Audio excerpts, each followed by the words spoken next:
Un saludo muy especial, estamos en su programa Iglesia en Diálogo, un espacio que les ofrece el Seminario Mayor María Inmaculada de Pereira para analizar y compartir con ustedes el acontecer de esta iglesia, la Iglesia de Cristo, que camina en la historia.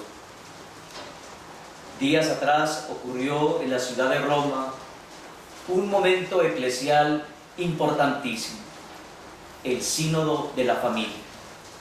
Hoy queremos mostrarles a ustedes, compartirles a ustedes algunas ideas acerca de lo que ocurrió en esta primera etapa del Sínodo de la Familia. Para empezar, quisiera compartirles qué es un sínodo para quienes no están familiarizados con este término, el término sínodo. Sínodo es una palabra griega que se divide en sin y odos. ¿Qué significa sin? Juntos. Es una palabra que invita a la comunidad, juntos, un colectivo. Y odos, camino. Por lo tanto, si unimos las dos palabras, sin y odos, nos damos cuenta que es caminar juntos. Un colectivo que camina. Un grupo de personas que van hacia una meta. Por lo tanto, traducido al lenguaje eclesial, el sínodo es una asamblea de obispos escogidos de todas partes del mundo que se reúnen con el Santo Padre para debatir un tema de suma importancia.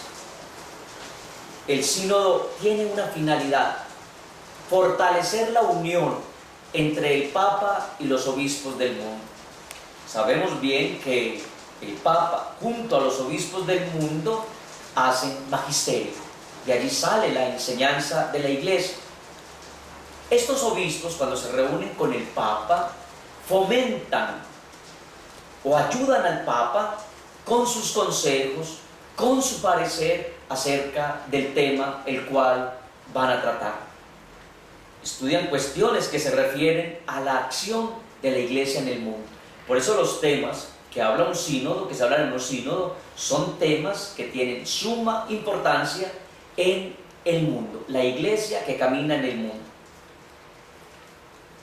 ¿Qué le corresponde al sínodo? Al sínodo le corresponde debatir las cuestiones que han de ser tratadas y les corresponde manifestar su parecer. ¿Qué piensan? Pero un sínodo, aclaro, no tiene carácter legislativo. Simplemente un sínodo es para aconsejar al Papa acerca de un tema, que ahí podemos diferenciar entre lo que es un sínodo y un concilio. Hasta los años 60 no había como una clara distinción entre sínodo y concilio. La palabra como que era equivalente para las dos, sínodo o concilio. Después de los años 60 se aclaró que es un sínodo con Pablo VI. Pablo VI fue quien inauguró los sínodos bianuales, cada 2 años. Los concilios, por el contrario, son también una asamblea de obispos de todo el mundo, una gran representación de obispos de todo el mundo que se reúnen ya para decretar. Por eso conocemos muy bien el Concilio Vaticano II, que tiene constituciones y tiene decretos. Un sínodo simplemente aconseja al Santo Padre. ¿Qué le corresponde al Santo Padre respecto del sínodo? Mire, el Santo Padre juega un papel muy importante. A él le corresponde convocar el sínodo, proponer el tema que se va a debatir en el sínodo y ratificar la elección de los miembros que van a asistir al sínodo, establecer el orden del día, entre otras cosas. Pero también puede el Santo Padre clausurar, trasladar, suspender, incluso disolver el sínodo si es necesario. Hay diversas asambleas de sínodo. Está la Asamblea General Ordinaria, que es la que se realiza cada 2 años. Pero puede darse una asamblea extraordinaria. ¿Qué ocurrió este año con el sínodo? Se dio una asamblea extraordinaria. Es decir, este sínodo que ha terminado, fue una asamblea extraordinaria para preparar la asamblea ordinaria que va a ser en el año 2015. Entonces, aclaro, tenemos hasta el momento dos formas de sínodo: una asamblea ordinaria, que es la normal, o una asamblea extraordinaria, se podría dar también, y también hay una asamblea especial, cuando hay un tema urgente que debatir, que aclarar. Hemos hecho ya la clara diferencia entre sínodo y concilio. Pues bien, yo quisiera que entráramos en materia. El sínodo de la familia, esta asamblea general extraordinaria. Esta asamblea inició el 5 de octubre de este año 2014, la asamblea extraordinaria de obispos en cuanto al tema familia. Antes de iniciar el sínodo, es decir, antes del 5 de octubre, antes del 5, un año atrás, se había enviado a todas las conferencias episcopales del mundo un cuestionario, una encuesta, para que se diagnosticara la familia en el mundo. Esta encuesta, este diagnóstico, este cuestionario, le llega a las conferencias episcopales del mundo, a los jefes de dicasterios de la curia romana. Este cuestionario le llega a los generales de las comunidades religiosas, a obispos, a laicos, a matrimonios, a familias del mundo entero. Luego se envía la respuesta a Roma de todo esto que se ha preguntado en el cuestionario.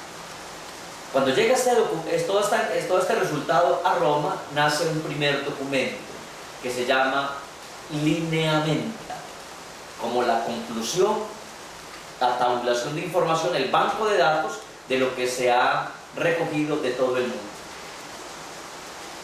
El 4 de octubre en la noche, el Santo Padre inició o dio un discurso a la vigilia de oración que antecedía el sínodo de la familia. Fue muy bonito este discurso porque el Santo Padre empezó con unas palabras demasiado emotivas. Estamos en la vigilia de oración de ese 4 de octubre. El Santo Padre dijo, palabras más, palabras menos, lo siguiente: esta es la hora, ya estaba de noche, esta es la hora en que muchos quieren regresar a su hogar, porque salen cansados del trabajo y van en busca de su hogar. Y dice el Santo Padre, unos van con el anhelo de encontrar calor de hogar, el vino nuevo que alegra los corazones. Van a encontrar el calor, la dicha del hogar, y anhelan, presurosos, caminar rápidos, diría yo, para llegar a su casa a encontrar ese calor de hogar. Pero también expresó el Santo Padre, otros van a encontrarse con el tú a tú de su propia soledad, porque no van a encontrar calor de hogar, sino tal vez unas paredes frías, una casa vacía, donde no hay amor y donde no hay afecto. Y concluía el Santo Padre diciendo, de unos y de otros va a ser este momento de oración, por los que tienen calor de hogar, por los que también experimentan la soledad, la familia herida, la familia sufrida. Se reúnen entonces el 5 de octubre ya los obispos para iniciar la asamblea extraordinaria. Curiosamente, a esta asamblea también asistieron pues las personalidades del Vaticano, los obispos, cardenales que trabajan allí, los obispos citados o convocados, pero también asistieron familias, matrimonios, de igual manera peritos en la materia. Se reunieron ya a analizar la familia. El primer documento que se leyó para iniciar el sínodo fue los lineamientos, el diagnóstico, cómo está la iglesia, la familia en el mundo, el diagnóstico. Cada reunión de los obispos se les llama congregaciones. Se reúnen en la mañana y en la tarde, y a cada momento de encuentro se les va a llamar congregación, encuentro de obispos. Cada obispo podía participar o hablar durante 5 minutos. Pensemos nosotros escuchar a 260 padres sinodales durante 5 minutos. Cada congregación era el momento para escuchar a los padres sinodales durante 5 minutos. Cuando ya se llegó a la 13ª congregación, nació un segundo documento. Se podría llamar un documento que va a recoger lo que los obispos dijeron en las congregaciones. Este documento tiene una particularidad: no es un documento definitivo, ni es un documento ya conclusivo. Lo que se lee allí es todo lo que se dijo en las congregaciones. Pongamos un ejemplo práctico. Si un obispo dice que los árboles del parque de la parroquia hay que pintarlos del mismo color para que la parroquia sea armónica y así la familia encuentre armonía, pues esto suena muy poético, muy romántico. Pues en este momento se va a leer lo que ese obispo dijo. Quiero decir con esto que en la 13ª congregación se leyó un documento que recogía las memorias de todo lo que se dijo. Aquí empezó el gran debate. El obispo Bruno Forte, italiano, dio unas declaraciones, diríamos nosotros en términos coloquiales, apresuradas, porque habló de los temas álgidos que se habían tratado en las congregaciones. Uno era los divorciados vueltos a casar. Y se planteó acá una pregunta muy seria: si a ellos se les permite la comunión espiritual, ¿por qué no se les permite la comunión sacramental? Pero también se leyó allí, o se expresó, que una parte de los padres sinodales decía que era bueno tener la conducta o la disciplina normal, actual de la Iglesia. Esto causó serios debates, polémicas. Los medios de comunicación trataron de desfigurar un poco lo que el obispo Bruno Forte había dado a entender acerca de los divorciados vueltos a casar. El otro tema que causó un poco de confusión fue el de los homosexuales. ¿Qué se dijo en este momento, en este documento, que es un documento borrador de memorias? Pues que la Iglesia debía acogerlos y que ellos tenían mucho, los homosexuales tienen mucho que ofrecerle a la Iglesia. Pero también se hizo una pregunta: ¿la Iglesia está preparada para acogerlos? Y esto dio lugar también a un problema serio, incluso moral. Y el momento o este tema se volvió polémico. Luego que se escucharon este informe, este segundo documento, las de memorias, este documento fue votado en el sentido de que cada una de las propuestas se llevó a los padres sinodales de nuevo para que las argumentaran, para que las defendieran o simplemente para que las rechazaran. Entra un momento muy bonito del sínodo, porque se reúnen por grupos lingüísticos, los padres sinodales que hablan inglés, que hablan francés, italiano, español, y empiezan a analizar uno por uno las propuestas que nacieron de este documento. Curiosamente, hubo más de 400 propuestas para organizar, enmendar, corregir el documento anterior. Podríamos decir, no hubo mucha aceptación del documento.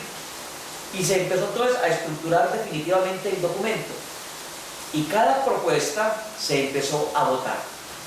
La votación. ¿Cómo hacen la votación los padres sinodales? Es muy curioso, porque podían votar 170 padres sinodales. Si hablamos democráticamente, en términos muy democráticos nuestros, diríamos que pues para que pase una propuesta se necesita la mitad más uno. No, los padres, en la Iglesia la votación es especial. Se necesitan 2/3 para que aprueben una propuesta. 2/3. De 170, pues el equivalente a 2/3 es más o menos 120 votos a favor o en contra de una propuesta. 62 propuestas en votación. De las 62 propuestas en votación, 3 no alcanzaron, diríamos, la votación que se necesitaba. Uno, el tema de los divorciados vueltos a casar. ¿Qué se dijo allí? Se replanteó. es necesario sostener la disciplina actual. Pero también se volvió a argumentar acerca de esta pregunta: si se les permite la comunión espiritual, ¿por qué no la comunión sacramental? La segunda propuesta fue de los divorciados que no se han vuelto a casar, y se dijo allí: hay que acogerlos, porque también hay que mirar el grado circunstancial, hay que mirar también el sufrimiento, la familia herida, es decir, acogerlos. Y el tercer numeral que no alcanzó votación fue el de los homosexuales. Ahora bien, en este numeral se cambió respecto al documento anterior. Acá se dijo, respecto a los homosexuales: pensemos mejor en las familias que tienen hijos homosexuales o que padecen el homosexualismo al interior de la familia. ¿Cómo vamos a ayudar, a acompañar a estas familias? Y se pensó en un tema también un poco delicado. Se dice: una pareja homosexual que quiere tener hijos, diríamos hijos adoptados, o hay circunstancias, se dice, el derecho sobre quién prevalece: sobre la pareja que quiere tener un hijo, o sobre los niños, si tienen derecho a que sus padres sean o dos mujeres o dos hombres. Entonces hay que pensar en el derecho de los niños. Pero además también se pensó en esas ayudas internacionales que llegan para favorecer la igualdad de género, especialmente en los países subdesarrollados, en los países pobres. Fueron tres numerales, tres temas que se debatieron y se votaron. Conclusión: tercer documento, podríamos llamarlo la conclusión del sínodo, la conclusión del trabajo de esta etapa del sínodo. Simplemente fue unas propuestas. El Santo Padre Francisco autorizó a los medios, autorizó al sínodo de que pasara a los medios cómo fueron las votaciones. Allí aparecen claramente el número de votantes, cómo fue las votaciones. ¿Qué nos da a pensar este documento? ¿Qué podemos pensar? ¿Cómo lo podemos definir? ¿Dónde lo podemos ubicar el documento? Este documento final, recuerden que el segundo fue debatido, fue cuestionado, ahora pasamos a un documento tercero, que es ya como una conclusión de lo que se aclaró, lo que se votó. ¿Qué podemos concluir de allí? Este documento es simplemente un manual de trabajo que será enviado a las conferencias episcopales para analizarlo. No es un documento definitivo. Hasta el momento no se ha definido absolutamente nada con esas cuestiones debatibles. No se ha definido. Lo que sí se va a hacer es reflexionar acerca de estos temas. Por eso vamos a tener un año hasta el octubre del 2015 para que las conferencias episcopales trabajen el documento, este documento del que hemos analizado, estas propuestas, y ya será la Asamblea Ordinaria de Obispos el próximo año, ya reunidos, quienes nos aclaren acerca de estas propuestas. Pero ojo, tampoco termina allí el trabajo.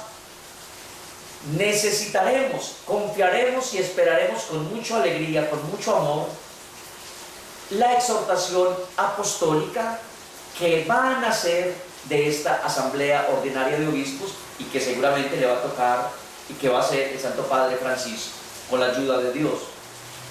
Solo la exhortación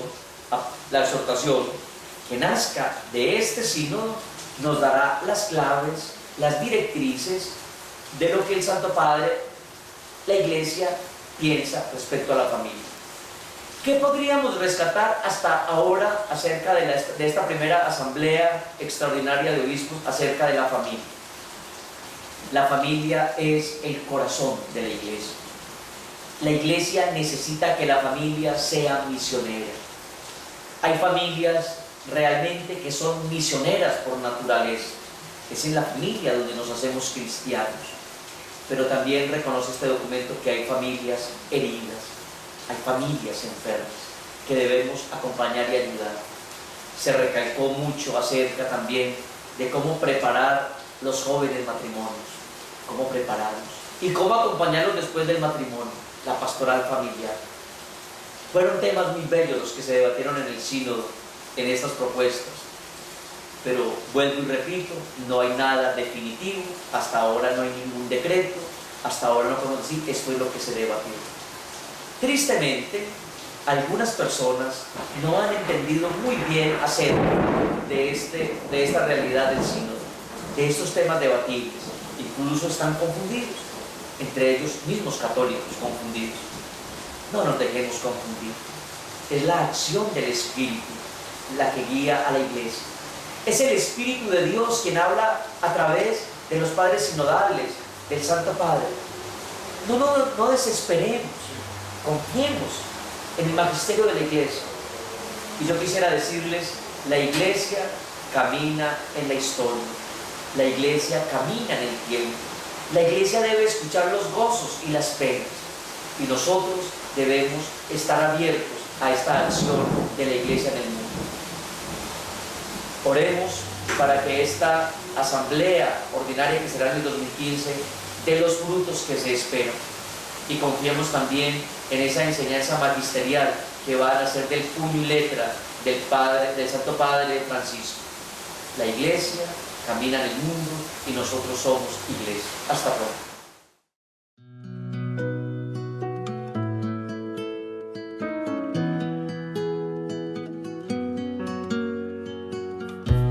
Palabra habita en mí, Señor, con toda su riqueza.